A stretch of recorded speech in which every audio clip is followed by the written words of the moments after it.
Morning, sir. Morning, sir. Morning, sir. Morning morning बैठिए बैठिए Yes, sir. Ishita Kishore Yes, sir. Optional political science and international relations Yes, sir.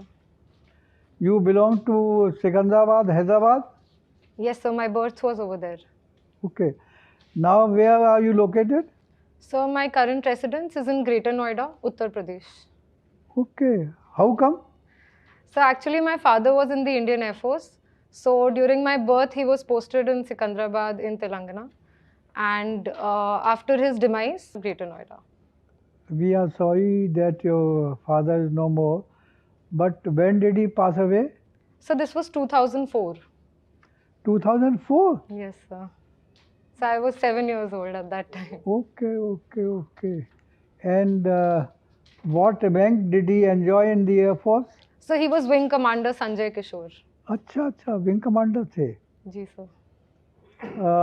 what is the officer hierarchy in the air force So you begin as a flying officer, हाँ then you are flight lieutenant, then you are squadron leader, then wing commander, the rank at which my father was. Then one promotes to group captain, then air commodore, and so then we have air vice marshals, and then air marshals. So. what do you think of the joint command chief of the defense staff Sir, I think it is a step in the right direction because my last, although very small exposure to the Indian Air Force, my father's last posting was in Port Blair. And Andaman and Nicobar is a tri-services command. And such sort of coordination and unity in terms of operations goes a long way in ensuring that correct decision making is taken.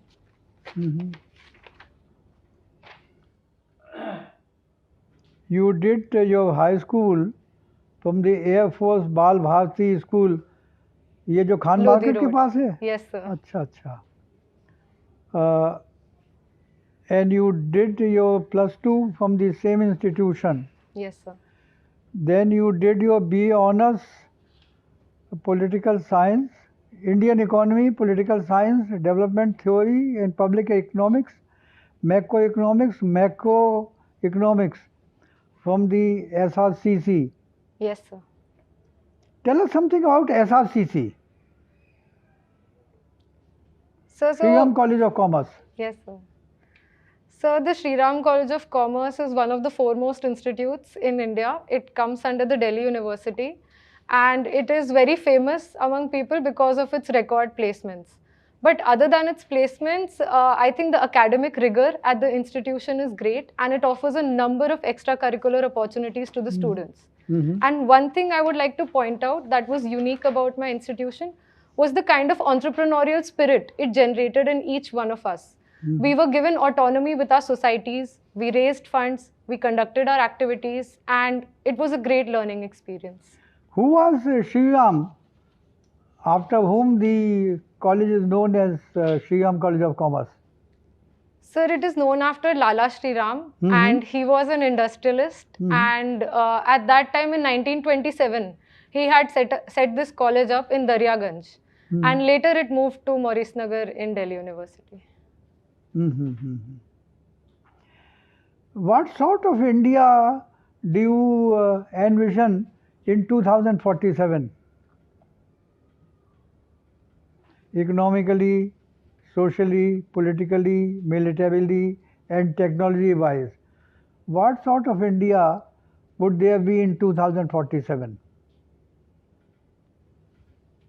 Sir, to begin with, if there is one point I want to start with, I envision an India in 2047 where women are doing well socially and women have equal opportunities, whether in the services, whether in the private sector or in terms of startups. Any sector, women should have equal opportunities socially.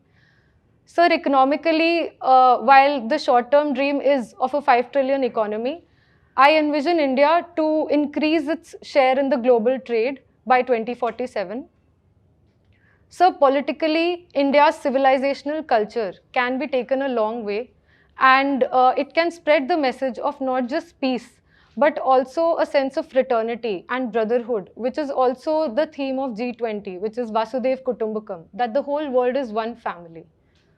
So technologically, India is upping its operations, and by 2047, I envision India to be a state of the art, to have state of the art technology, whether militarily, whether in Fine, Ishita, cybersecurity. fine. What are your views on marital rape?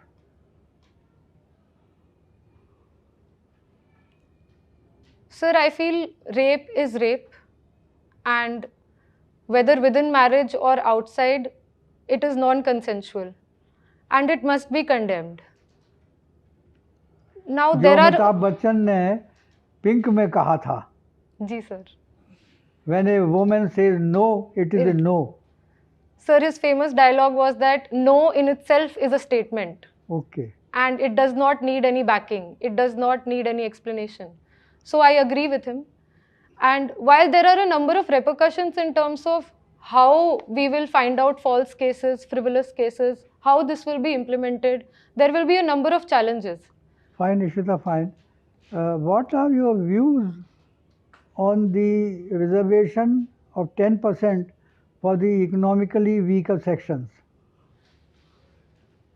other than the scheduled caste and scheduled tribes? Sir, recently in the Janhit Abhiyan versus Union of India, Supreme Court had upheld the economically weaker section reservation of 10%. Sir, now we are shifting from a reservation system that was based on accidents of birth to now accidents of life. And it might be temporary, the economic status of someone might be temporary. Sir, in a modern economic world determined by Fine, globalization. Ishita, fine. You get it. Tell us something about the Rotary movement. You were in the Interact Club. Rotary movement. Sir, the Rotary International brought together people. Who founded it? When? How many branches are in India? Anything? Sir, I am not aware. There are some major achievement with Rotary and Lions had in society in India. Can you recall? So major, sorry. Major impact on society in India. They did a major voluntary work all over India. Sir, no, sir. Polio eradication. Now, PSIR, tell us on what principles our foreign policy is based. What are the core principles, not objectives, principles? Sir, after the independence, our foreign policy was determined by Panchsheel principles and in our neighborhood. And beyond that, it began with the non-alignment movement that irrespective of the powers in the world, India will not be aligned. In Panchsheel, there is one principle, non-interference in other countries' affairs. Do you think in practice we have followed it in our neighborhood? Think for a moment and then answer. Sir, there has been a lot of contentions on this topic, whether India has been interfering in its neighbors. Elaborate, give instances. So, for example, in Nepal, the development of the constitution in Nepal, the 2013 blockade in Bhutan, the 2015 blockade in Nepal, in Sri Lanka. So, there have been debates on this, whether India is Sri Lanka, the IPKF gives your assessment. Did Sri Lanka made a fool of our leadership at that time, in retrospect? Sir, I would not say fool per se, but it was an incident of strategic miscalculations at that time. And I don't think India is interfering per se, but given that India's size in the neighborhood, it has to take responsibility. But why should India bother? Let them do whatever they want with their Tamils. Why is India bothered? Sir, because regional security is paramount to India and its neighborhood. Sorry, sir. No, regional security came later. But what is the other core interest of India? There was an impact on India itself. What was that? Sir, in the Sri Lanka case? In Sri Lanka. Why are we so concerned about Sri Lankan Tamils? Sir, because it has a domestic psychological impact in Tamil Nadu, and people there are psychologically linked with the Tamils in Sri Lanka and want welfare and justice for them. So it becomes a domestic political issue for India. Do you think these assassins of Rajiv Gandhi should have been pardoned by the Supreme Court and on the advice of the Tamil Nadu government? Sir, I think that in any modern democracy, the idea of prisons is reform. And even as Gandhiji had held that modern prisons will be the, the schools for reforming the minds of the people. So it is. But there is capital punishment in India. It is because of it is in our constitution, in our law, and everything. So don't go in the fundamental principles that when there is capital punishment, the people who assassinated a prime minister of India, should they be pardoned for some whatever reasons? Sir, By even the in same logic, the rapists of Bilkis Banu also should not have been released. Fine, it's a fine. Ishita, you graduated in 2017. Yes, sir. So what you are doing after that? So after my graduation, I started working in risk consulting in Ernst & Young for 2 years. And thereafter, I started my preparation for the civil services examination. I see. Okay. This is my third attempt. Okay. And last time you couldn't come up to interview. No, sir. This is the first time I gave mains Okay. and qualified mains. Okay. You were, you are related with 3 states actually. Your mother, father from Bihar, you are now in Greater Noida, Yes. UP, and you born in Telangana. So can you compare the 3 states? What are the political issues, social issue, economic issue of the 3 states? And where you would like to live, finally, suppose you give a chance. Sir, starting with Uttar Pradesh, it is now becoming the powerhouse of Indian economy. It contributes 8% to India's GDP. But compared to Telangana, it has a very low per capita income. Sir, both UP and Bihar, being in the alluvial region, don't have access to as many resources, mineral resources, as Telangana does. Sir, Telangana is also home to Hyderabad, which is one of the IT hubs of our country and attracts a lot of investment. Whereas UP and Bihar do not have such a powerful center for attracting investments. Sir, culturally, while UP and Bihar are similar, though not same, they are similar. Telangana has a different history in terms of their political struggle, in terms of their separation with Andhra Pradesh, and now their strive for development. Now, Bihar and Uttar Pradesh, they are facing one problem, that is flooding every year.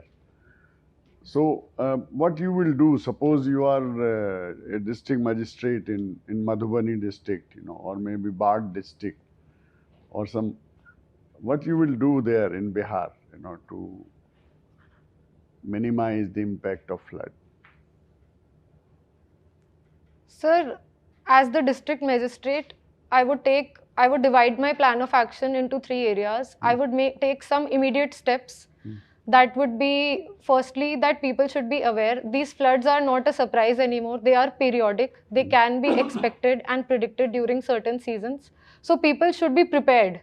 And for that, I will take some preventive measures like awareness programs and to equip the people. Sir, in the medium term, I will try to build some embankments, because since the rivers are changing course very fast, so annually or periodically, these embankments also have to shift course. So this will be in the medium term. And do you know the Sindai framework? Yes. What is that? And in which year it was enacted? Sir, I cannot recall the year, but Sendai framework was signed in Japan under the United Nations Disaster Risk Reduction Program, and it issues certain guidelines and principles on how disaster management. So what are these 4 priorities? Yes, it is having some priorities and goals, not guidelines. Yes, sir. So what are the priorities? 4 priorities are there. Sir, they were on the lines of preparedness, action taken during the relief, mitigation, and in 15th Finance Commission, there is something new came for disaster management. Do you know that? What is that? Sir, forest and ecology were given a weightage. Disaster management. Fine, Ishita, fine. आप पूछे. Okay. Ishita, Ishita, you've been very good in sports.